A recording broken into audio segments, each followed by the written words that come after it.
2024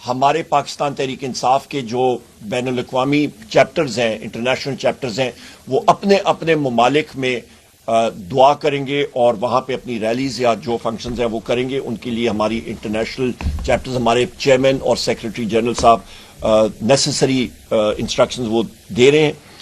اس کے ساتھ ساتھ خواتین و حضرات، یہاں پہ میں نے بتا دیا آپ کو کہ جو ہمارے انجرڈ یا زخمی لوگ ہیں ان کو ڈرایا جا رہا ہے، دھمکایا جا رہا ہے، اور یہ ایسٹیمیٹڈ فگر میں نے آپ کو ابھی بتا دیے جو ہزاروں میں ہیں. اس کے ساتھ ساتھ ملک میں تقریباً ورچوئل مارشل لا ہے. ورچوئل مارشل لا مطلب یہاں پہ لگا ہوا ہے. اور اس کے ساتھ ساتھ جو شہباز شریف ہے، یہ تو آپ سمجھیں کہ اسٹیبلشمنٹ کا نکاح بنا ہوا ہے.